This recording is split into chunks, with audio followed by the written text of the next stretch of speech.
All right, thanks for tuning in to LinkedIn Live. Happy Monday. Jesus. Happy Monday.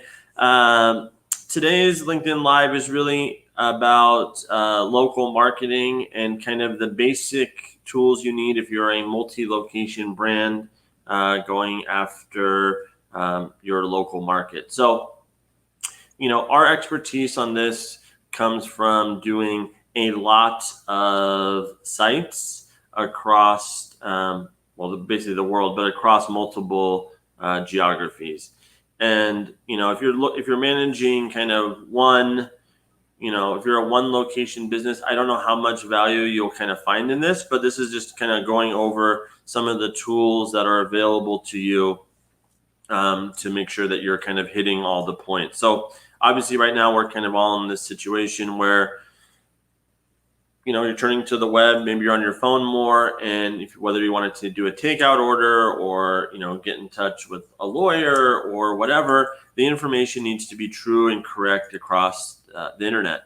And one of the most kind of cost-effective things that you can do is start out by having local pages. So again, when I say local pages, I'm typically meaning you're a multi-location brand and you need 10, 20, 30, 40 different pages that are specific to specific locations. So on those location pages, the reason why it's important, one, it gives your own site the authority of kind of what's happening on across locations based on the mothership brand, right? So if you're Baskin Robbins, to have individual location pages so that, basically Google treats those pages as they have more authority because they're connected to the main brand.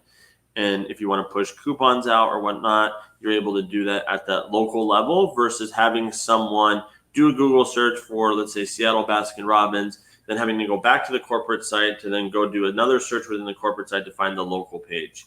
So you want to have the location pages so they're specific to that local search query that someone would do. But again, having the pages alone really don't do much unless you have them. One, if you're driving traffic to them, then they can do something. But then two, the next piece of this whole thing is kind of listings management or business listings management. And there are a number of companies out there that provide that. We personally do not provide that piece. We are the pages piece. And you should be able to get pretty good pricing. I would say definitely sub $20-ish per location for just the listings piece. And what the listings piece does is it syndicates all of that pertinent information of your local page, name, address, hours of operation, whatnot, across, Google, Yahoo, Facebook, Bing. You want to have kind of all those. And you should have a listings provider that also pushes that information out to Google My Business. So that's number two. So local pages, then listings management. Number three, some type of reviews management also helps. So what that is basically the ability to collect reviews, not at the corporate level, but the local level, because that adds, content to those pages to make them more dynamic and, active basically. So someone landing on it doesn't think that the information is outdated, especially if they see a review. But then also be notified if I dropped my pen.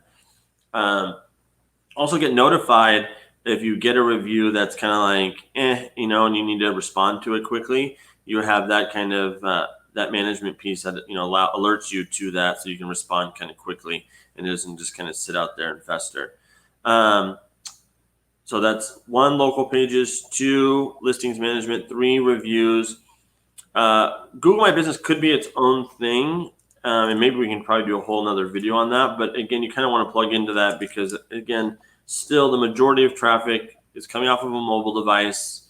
And two, it's, a lot of it's being done with Google searches for the majority of the world. Majority of definitely the U.S. population for sure. And lastly, kind of as a local, as part of your local marketing stack, is any integrations you need to have a customer take the specific action you want. So obviously, if the hours of operation are on there and location information is on there and people are driving to your location, but if you want to be able to tie into specific inventory at that location, if you want them to place an online order for a cake or whatever they're placing an online order for, or if you want them to book an appointment, like those call to actions are all different kind of industry specific solutions that can be integrated into your local pages. And it's just wildly important because, again, someone coming there to get the hours of operation and stuff like that, that's definitely answers maybe that first question is like, hey, is this place open? Hey, is this place doing takeout? Hey, is this place, order ahead or whatever it is. But then being able to know, I got a weird email. Being able to know, that specific product they're looking for is available at that location, so they're not wasting the time driving all the way over there. And in a weird way, maybe you're able to pre-sell it, so then now they can pick it up in store. So I would say those are kind of like the basics. The reason why I wanted to kind of do this LinkedIn Live on that is to, well, again, hopefully engage with somebody. That's what I was kind of hoping it was on my thing, that they can ask questions like, how much do you think things cost and whatnot. And again, the cost kind of varies because, again, several different companies do a lot of the similar things, but depending on what comes in that bundle and how many locations you have, you should be able to negotiate a pretty good price across the board, especially if you're doing it all in one shot. If one of the questions was like, hey Mark, where do you think we should start? I mean, in a weird way, I'm like trying to be so non-biased in it. I would think local pages just seem so easy to stand up. And then as you want to plug in from that hub is kind of how I would approach it. That's just the truth. That's what I would recommend to my parents. I mean, that's what I would recommend to any friend, unrelated to us, even though we do that piece. So that's it. I think we have a deck, Cedric, that I posted on my personal LinkedIn. But if you watch this video and you want to see that deck, feel free to reach out to us at whitelabel@devhub.com. Again, that's whitelabel@devhub.com. And we will shoot you over that deck. Thanks for joining this LinkedIn Live. Always love broadcasting live and unedited. And Cedric, as always, thanks for teeing it up. Thank you.